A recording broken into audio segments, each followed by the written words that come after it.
breaking, Tim Pool is reportedly selling his entire Timcast operation to the Daily Wire. So this is Jeremy from Geeks and Gamers. I've been watching him for years. Him and a lot of other dudes over there. And the only thing I've come to understand about Jeremy is he's really, really gay. Pool allegedly has already had Daily Wire as a silent minority partner Like super gay. I'm talking about like lines up 5 different black dudes a week. in Timcast for several months. So this is big news for many different reasons because, I mean, what is this going to mean for Timcast and all of that?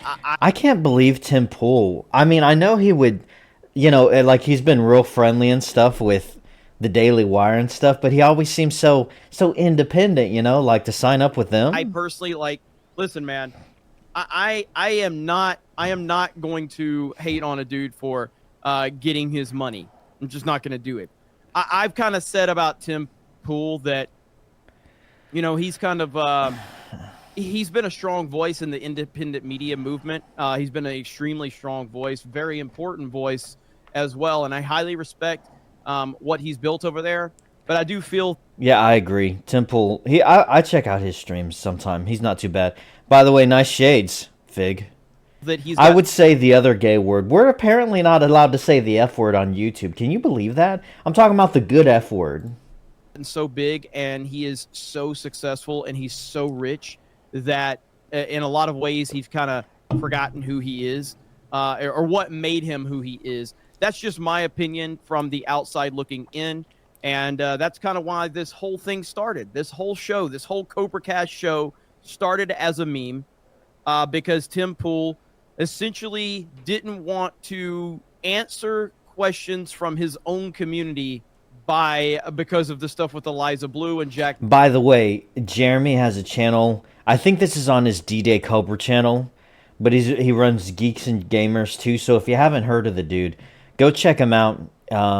His D-Day Cobra stuff is pop culture / political stuff where he talks about Trump and stuff going on in the world. And then Geeks and Gamers is about gaming, and he has a bunch of other people on there, and they talk about pop culture stuff too, but it's largely relating to gaming, sometimes theme parks, things like that. Murphy and all of movies, that. videos. And so he shut his chat down to members only. I personally didn't like that. I never like when people's voices are silenced. I think that that's always a bad move, and that's a very mainstream mentality. When you tell people, hey, too many people aren't saying what I want them to say, therefore I'm going to shut down their voices and silence them. I don't like that. I've never liked that idea. When you're on the internet, it doesn't matter who you are. You're going to get destroyed from time to time over things that are happening. That's the nature of being on the internet. And running into a little protective bubble because things... So I think this is him venting about how much he doesn't like just Tim Pool before he gets into the actual thing. And he always does this. He'll pull up a story about Tim Pool, and then he'll spend 5 minutes before that saying, this is why I don't like that guy. are getting too tough is it's a really mainstream mentality. And this is something I talked about earlier on Main Event, but I talked about the comments from like RGT85 over on the Side Scroller show the other day, and he was talking about people that have come up through YouTube, they're used to criticism and they kind of can deal with it, whereas people from that mainstream infrastructure, they've kind of been in protective wrap for all of these years, and they've been shielded from any real criticism because they've been surrounded by people that basically just give them their talking points back to them, and there's no actual discussions. And when you're in the YouTube world, like, you should be prepared to take criticism, and the fact that he shut his chat down to members only bothered me a lot. So I decided to start this show as a one-off to just essentially just... He really doesn't read a lot of super chats on Tim Pool. When I've seen his channel, he'll read some big ones, like 5, maybe 6, 7, 8 big ones at the end. But he gets a buttload of them. It's crazy. Meme on him, and people like the show so much, so we continue to do it. And now CobraCast is a pretty consistent show these days, and people like it. So we don't know if this is actually like 100% confirmed or not. I mean, it's not a. Yeah, that's it's what right I was now, wondering. Here's Media Right News says Tim Pool is reportedly selling his entire Timcast operation to the Daily Wire effective January 1. Sources confirm it to Media Right News. It's January 1st, dumbass. How did this Alabama get so many describers? Describers. How many? I'm messing. I'm insulting him for mispronouncing and not calling it right. News. I don't know who Media Right News is. Still, all the same. How? One source told Media Right News that a Daily Wire employee has been questioning Timcast employees to determine whether they will be terminated, while a second said it is unclear which employees will retain their positions. Sources spoke on conditions of anonymity due to concern of legal reprisals.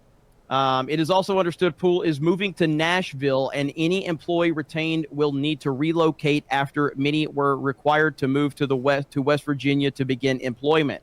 Pool recently commented on the Daily Wire split with Brett Cooper without disclosing his deal to the Daily Wire.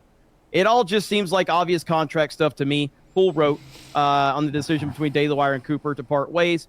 So the question you have to ask yourself is the situation with Brett Cooper, does that have anything to do with the decision to bring Tim Pool on and buy his operation? Honestly, if Tim does this, I think it's a bad move. The Daily Wire don't have nothing against. I think they're overall a pretty good positive force in the world. But they're kind of, I don't know, like, there's some shady stuff going on there. You know, if you follow the whole Crowder stuff and some of the way they do contracts and... I mean, they seem like a decent group of guys, but there's always kind of this risk of it being an echo chamber over there. And I don't know if it is, but it certainly does seem that way sometimes. I used to watch Ben Shapiro all the time, and I've seen some, what's his name, Matt Walsh? I've seen some of his stuff too. But, I think they're good guys. I think they're trying to do some good stuff. But the problem is they're very corporate. They're very, not corporate as in like mainstream media, bad corporate. But, leaning to the right, still kind of corporate. And there's some good and bad things about that. If you start off and you have to kind of be intentional about being conservative and, right-leaning. But because if you don't, it's like a slanted hill. You're always going to slowly but surely lean to the left the bigger and bigger you get. So you have to intentionally say, no, we're going to be on the right. We're going to be conservatives. We're going to be on the right side. And so you kind of have to push certain ideas and stuff like that. And the problem is if you're creative, how creative can you be? Because now, like, the box of creativity is shrunk a little bit, and your wiggle room has gone down. And so I'm wondering how Tim Pool, he's a big name, he's got a lot going. So I'm wondering how big, like how creative and how much he's still going to be himself and talk about what he wants. Also, I wonder if he's going to start doing ad reads and weird stuff like that. Very interesting. That'd be funny.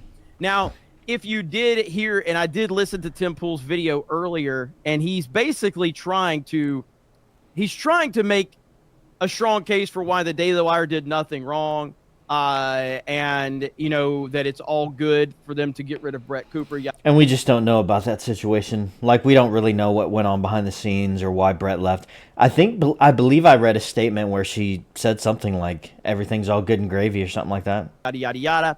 Here's a tweet from him. It all just seems like obvious contract stuff to me. I assume Brett wanted more money. Daily Wire didn't want to pay more. I don't get why anyone would be mad. It's not like Brett can keep doing videos. That is such a stupid fucking comment. I don't get why anyone would be mad. It's the fucking internet, Tim. You get paid to be pissed off on the internet every day, just like me. You know why people are mad, because this is the nature of the internet. That's what people do. I don't know why anyone would be mad. You fucking spend every day being mad. You even talk about you get paid to be mad on the internet. He has actually said that. So don't give me this bullshit about you don't... He really doesn't like Tim Pool. Get why anyone would be mad. First of all, the Daily Wire has now taken a 5 million subscriber channel that was built by someone else And they've essentially told those 5 million subscribers, hey, like the new pretty girl that we're putting on this show. That's the thing that I don't understand and I don't like about the situation. People say that Brett Cooper's channel, the comment section, that she'd be nothing without the Daily Wire. That's not true at all. I believe she was making some waves and had a pretty decent-sized channel before she signed up on the Daily Wire. And now that she's leaving the Daily Wire, they're keeping her channel.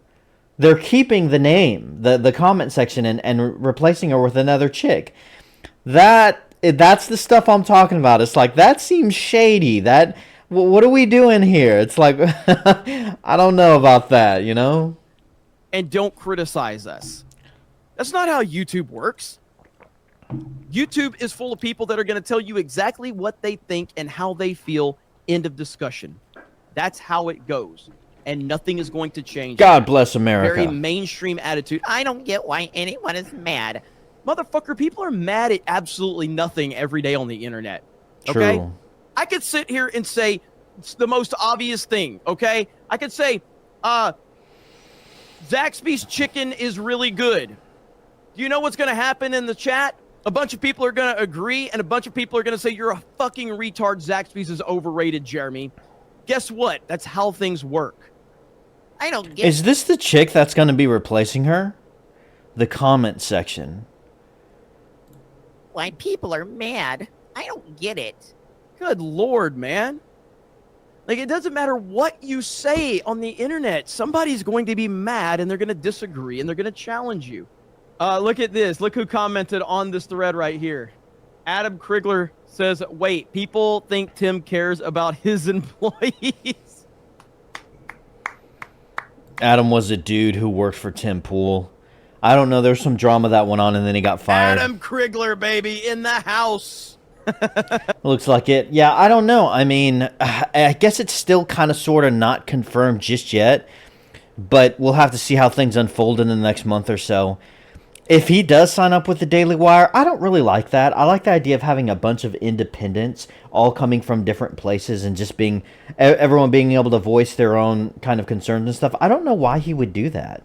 Like, to consolidate everyone in like one place like the Daily Wire, there might be some positives that come out of that, but I mean, he's wealthy and he can speak his mind now. I don't know what the upside to someone like him joining the Daily Wire would be, you know? I don't know. We'll see. I think it's a bad move, but it could turn out to be okay. The Daily Wire, again, I think is a positive thing. I think they have a long way to go when it comes to their movie department and making movies and I think they were on the right track. I haven't heard much, though, recently when it comes to some of that stuff. I haven't really heard any new movies. I thought there was that Snow White movie coming out with Brett Cooper, but I haven't heard anything about that.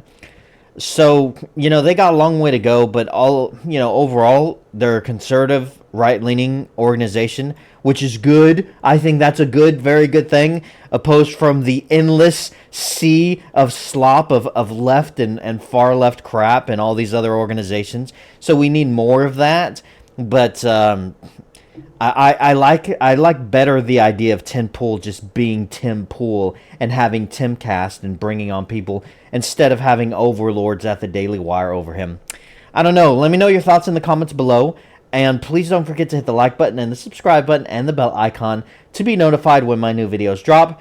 All you have to do is make a YouTube account, which is free, and then hitting the subscribe button is also free. It goes a long way in helping out the channel.